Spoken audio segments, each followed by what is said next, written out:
Okay, well, this is me again, Jess Karma, AscentPhenix, also known as Silver. Call me Silver.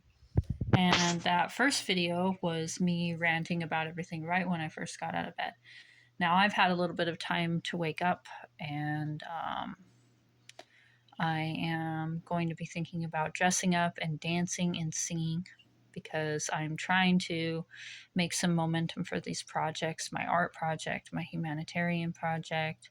Um, I have a humanitarian project called EscapedGoats, where I'm going to be educating and empowering people about fair trade for work trade, because a lot of people are getting exploited in live in work trade situations right now, and that's called labor trafficking, which is a type of human trafficking. And a lot of people are not aware of how that works. And I have my main project is called AscentPhenix, which is my artist name. And that is a project that has to do with visionary art and using um, technology and artificial intelligence for disability accessibility tools. And it has absolutely nothing to do with empowering people to steal art from other people or anything like that. And I have never done anything like that. And I want to create a genre called neuro-diverse expressionism that is going to help neurodiverse people, diverse people, people with neurological illnesses, and disabled people be able to create art to express themselves, and try to create a genre so that people can support that, so that these people can become successful artists and successful um, people that influencers. And because there's a whole lot of people surviving off of being an influencer today, and a lot of them are not doing anything very important. There's a lot of people who can't find housing. A lot of people don't qualify for public housing. There isn't a lot of funding for public housing. Lists are backed up.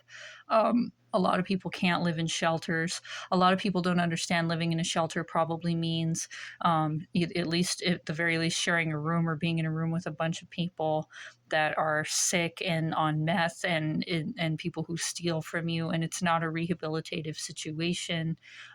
Even if you were lucky enough to get in one of these positions where you get your own room, it's in these places where if you go outside your door, you're going to have to deal with a lot of hostility.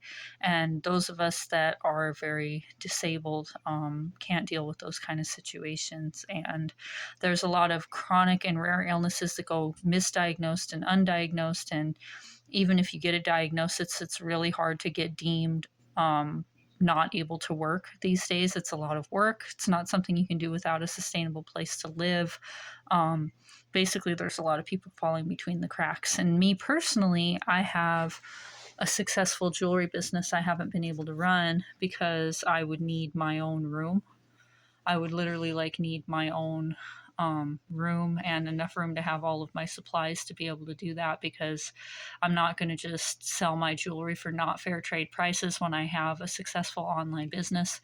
And I know a lot of people are going to try to find some loophole. Oh, well, you could have done this and you could have done that. And if that was true, I would have. Believe it or not, I'm hyper intelligent. I have 175 IQ. If there's anything I could have done to get housing, if there's anything I could have done to sustain myself, I would be. I work every day, even though I badly need to rest. I have a cranial injury right here. This part of my head is actually caved in, which I can't show you because it's under my hair. But I have a rare condition called dysautonomia, which means that my body is basically in the first stages of death all the time. My heart is dysregulated 24 hours a day, 7 days a week. I'm having heart palpitations. And on what other people consider a normal amount of stress, I'm already under more stress than that. I'm in a high amount of stress all the time in my body, and I have to constantly calm myself down. And if other people impose what they consider to be a normal amount of stress upon me, it causes my heart to dysregulate more. I can't stand, I can't walk, I can't think, I can't process.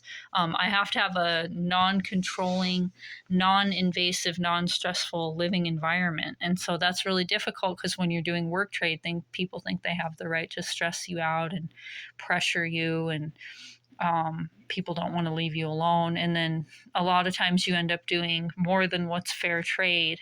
So I have marked myself at $20 an hour. I do massage, cooking, cleaning. I can't do anything heavily physical or anything where I have to endure other people's emotions or stress or anything like that. I've done a lot of emotional labor for people too. And that's more than fair. So people shouldn't have to pay more than what's worth their rent to live somewhere, and then people aren't able to make their own money to move forward. And if someone is stuck in a situation where they're expected to do more than is fair trade for the work trade for rent and aren't able to make enough money to where they could move forward out of that situation, then that is, if there's coercion involved with that situation, that is a penal code criminal offense called labor trafficking, and it's not taken seriously by a lot of people. So I've been struggling to get out of those kind of situations now for almost a decade. I've been exploited and abused for almost 15 years, and I've been trying to continue to make art, to make writings. I've been taking classes for humanitarian science and civil rights. I have tried to stick up for myself. I've done everything possible. There are no social services I don't know about. In fact, I guarantee you I know more about it than most people you know. There is no untapped resource or community or anything like that. Those aren't the answers. So I'm trying to make this video in order to begin empowering myself over this Halloween weekend, which is also my birthday. And my birthday was recently. I'm a Scorpio at the end of October, and I'm trying to show people that I'm a real person, show people what I'm about. I'm going to try to put on an outfit and dance and sing tonight. I really need people to support my art. I have a Ko-Fi, ko-fi, ko-fi.com/AscentPhenix, and AscentPhenix is spelled AscentPhenix, and that is my artist name. And I'm also on Medium. I have 175 IQ, and I write about a lot of things. I've studied a lot of things. I have perspectives that are missing from society about a lot of things, about the truth about things like autism and a lot of different types of discrimination and disempowerment, neurological disabilities, and how those things function. A lot of hidden truths that you're going to find on there, visionary stories. I'm really just, all about humanitarianism and visionary art to try to change the world. And as it is right now, because I can't find a rehabilitative situation, I haven't been able to do anything but get sicker and sicker. Had many near-death experiences, and continue to get exploited and abused and pushed past my limits. And until I have a living situation where I can have no obligations for a couple of months, it always takes me a couple of weeks to settle in somewhere. I just used up all of my work opportunities, all my money, and I worked really hard for a couple months to get out of an exploitative situation and went right into another one where he threw me out after 10 days when I was supposed to be paying $875 for rent, and at the rate he was pushing me for work trade, it would have been about $1,400 a month. And I broke because I literally can't push myself past my limits anymore. I need to stay to myself. I can't deal with other people's demands. I don't make messes. I'm not an intrusive person. I just need to be left alone. And nobody seems to want to give that right now, especially with what's going on in the government right now. The federal funds are held up, so new applications for housing aren't even being processed, and I don't qualify for any of them anyway, because the only people that qualify are mentally ill people, people who have been designated unable to work level of disabled people, people with children, not even that many elderly people, but to some extent, people who are recovering drug addicts and in a program, or victims of domestic violence. And if you're not in any of those categories, you technically actually don't qualify for any kind of public housing. Even if you get yourself on Section 8 lists, most of those lists are closed, or, years long before you get anything. And I need to find housing. It's true. Right now, I'm in a cabin sharing with my friend my roommate, and she's out of town. But I don't have enough room here for my crafting supplies. I can't reopen my business. I'm somebody who needs to work long hours into the night in order to be able to make money, and I can't do that when I would be disturbing someone else. So I'm trying to make an example about how there are capable, talented, motivated people like myself that could be rehabilitated. And the reason why we're not is because we can't find proper housing. And, sometimes people, because they are so injured from going without their needs met, some people are traumatized. I personally don't have any mental illnesses, it's all the neurological illness.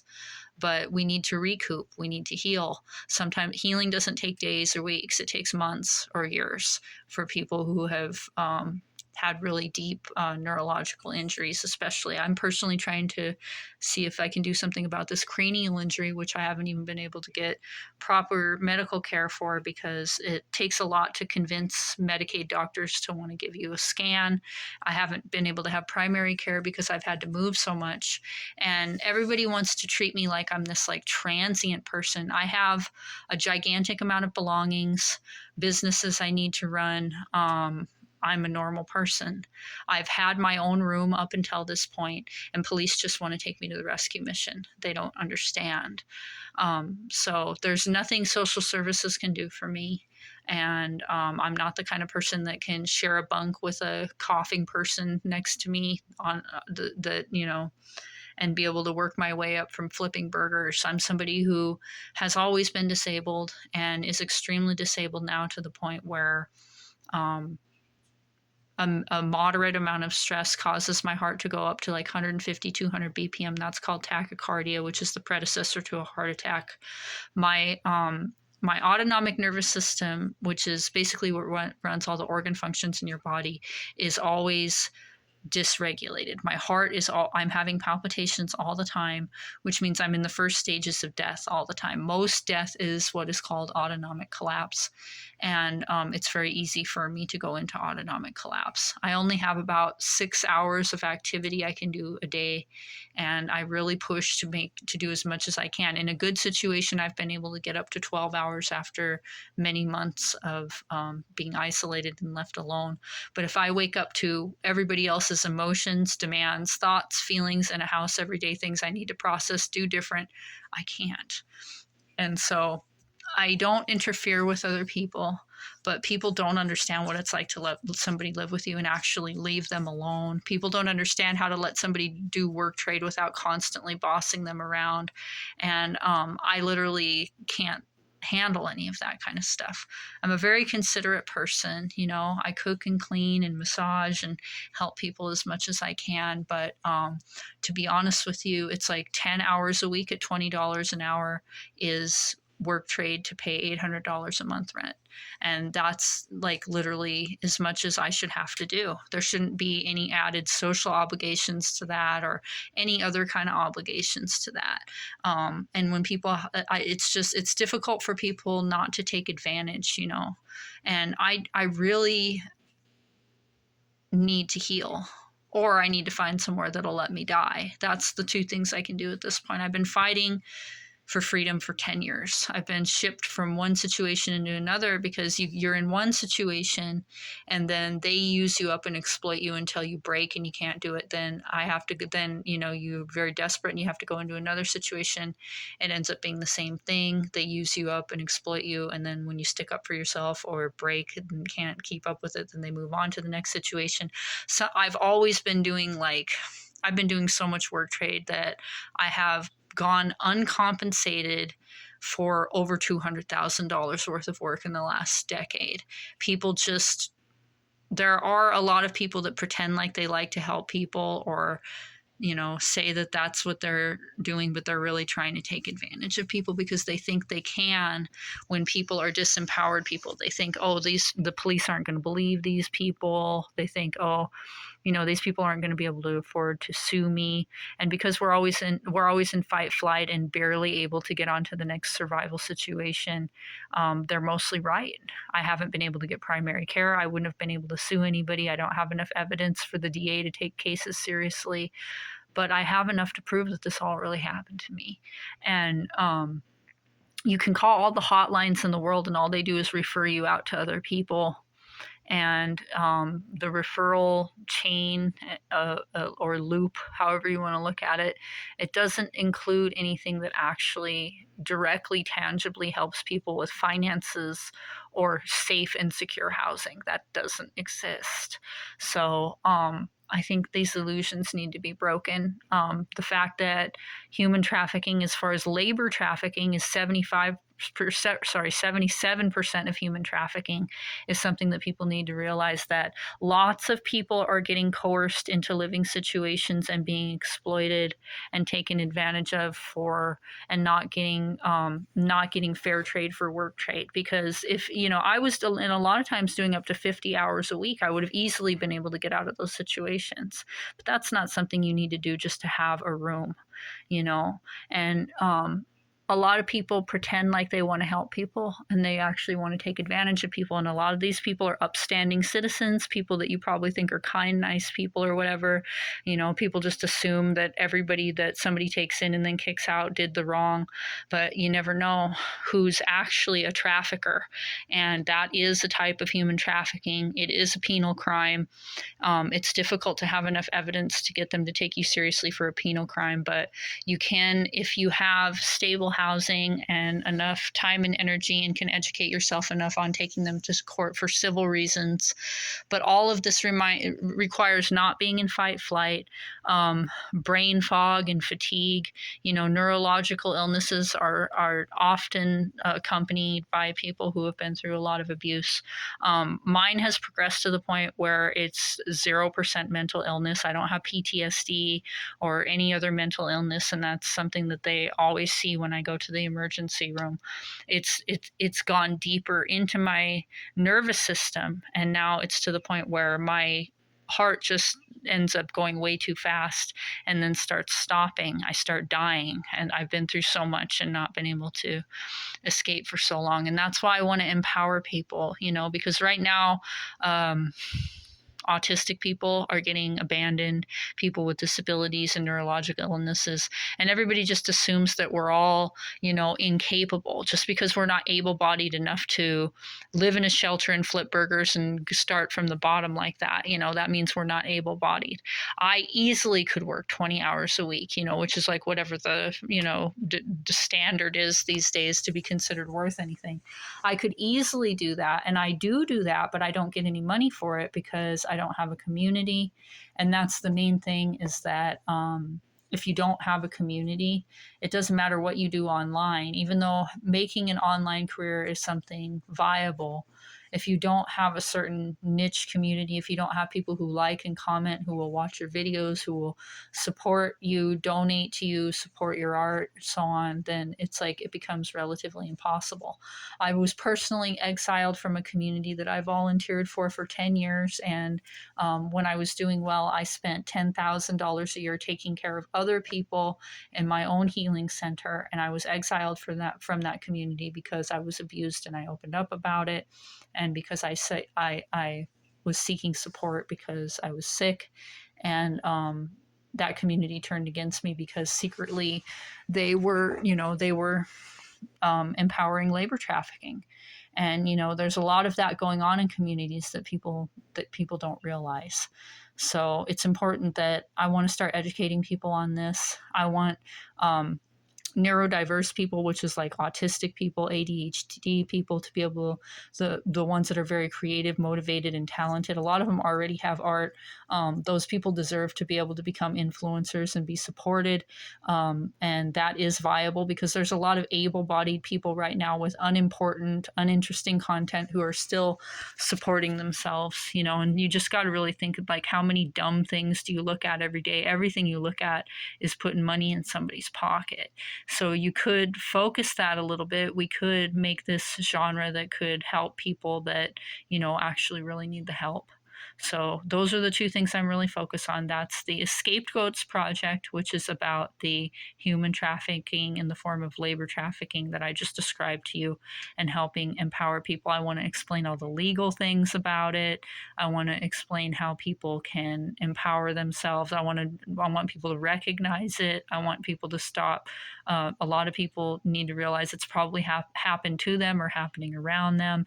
We need to start demanding fair trade for work trade, you know, and stressful, pressuring, controlling environments for people are not rehabilitative. Unsafe environments are not rehabilitative. And there's plenty of capable, motivated, talented people that could recover their lives and become working class people if they were allowed to. Is it okay to just let all those people die? You know, is it really? Or could we come together to support those people? I was somebody, like I said, that spent about $10,000 a year for an entire decade taking care of people. And since then, I have literally, over the last decade, I have survived on a total of $20,000 when I did over $200,000 worth of work trade, and none of that money came from any of the people that I worked for. I literally have been surviving on about $2,000 a year, and having to do work trade to have a place to stay and not being able to gain any momentum at all because I'm in this disempowered situation, and I don't have a community because I was exiled. And so that being said, it's like I don't like most of my family is dead. I was raised by the Native American part of my family that was riddled with lots of different types of illnesses, and they've all passed young. So I don't have any family. I've lost most of my friends through this whole experience just from being through too much and people disengaging. So I don't have anything left. I've been held captive for about a decade, and a lot of that included there was physical abuse and rape and all kinds of things involved. But I got stronger as far as standing up for myself through it, and smarter, and educated myself, and started taking online classes. But at this point, it's like it's naive to think that I'm just going to work my way up from the bottom, even though I am with my art. I'm going to, yes, with I'm authoring, I'm making art, I'm learning tech, you know, I'm going to do it, but I need community support to be able to do that. Okay. So I did $200,000 worth of work or more and didn't get paid. And now I'm saying that my body's broken down. I'm barely alive. Some days I can't even walk, and other days I can dance and sing. I've been trying for the last few days to really push to the point where I can make you guys a short video of me dancing and singing for Halloween, so you can see where my talents lie as far as that goes. I also have done over 15,000 digital drawings on Photoshop, and I started when I was 15 years old, and I'm 42 years old. I helped develop disability accessibility tools using artificial intelligence and art, which, like I said, in no way includes ripping off anybody or stealing anybody's art. And that's another thing I want to educate people about, is that there are tools to help assist people make art that don't have anything to do with stealing art, that are involved with AI, that are really, really awesome. I have my whole own artistic universe digitally, where I have rendered things using Unreal Engine and DAZ 3D, and I basically have my whole entire artistic universe called Otherworldly Universe. And I want to be able to continue to expand this into oracle cards, greeting cards. I have a printer, I hand color things. I write poetry, I make jewelry, I make dream catchers, I put together herbal tea blends. There's a lot of things that I do. I find myself to be somebody who is fairly in touch cosmically, so I'm able to translate, energies, so to speak, and I can be well articulated at times. Although I'll admit this isn't the height of my self articulation right now. Right now I'm just trying to get some of my confidence back. So that being said, this is my first video. I just wanted to say I'm real. This is what I'm about, and I'm not going to keep people on my friends list anymore that don't engage, because actually, if you are an artist or someone who's trying to start your own business, somebody who's trying to have an online career or anything like that, having a friends list full of people that don't engage really hurts you. The only way that you can have a large friends list that helps your engagement and expansion of your project is if you have people who actually engage. And if you're all in the same groups and you're in the same communities and you have the same interests and these people actually support you, then that helps. But if it's just other people that only keep you on their page in order to have numbers, that don't engage, that don't like and comment, that don't support, then that actually makes it harder for you to get through the algorithm. There is a way to sort of break through the wall, but you have to have and I mean, it's hard to find a specific community for everything too, but don't keep a large friends list full of people that don't engage. That really actually does harm your ability to be seen. So that's something that I realized recently. So I have to get rid of a lot of people because I have other projects where I do get engagement, and fortunately that other project isn't something I can make money off of, but I do have another project that gets engagement, so I can see how that works because everybody's in the same community. And if you don't have one certain community, it's better just to have a low amount of friends on your list that actually engage, and try to engage more people in groups and see if more people will add you and stuff like that. So I'm trying to restart and I'm running out of breath, but I just wanted to say I'm a real person. This is what I'm about. And I'm trying to start over right now with actually like having videos where you see me and stuff instead of just using AI and just writing and authoring and stuff. So yes, I'm a real person, and hopefully I'll get to show you some of my talents tonight.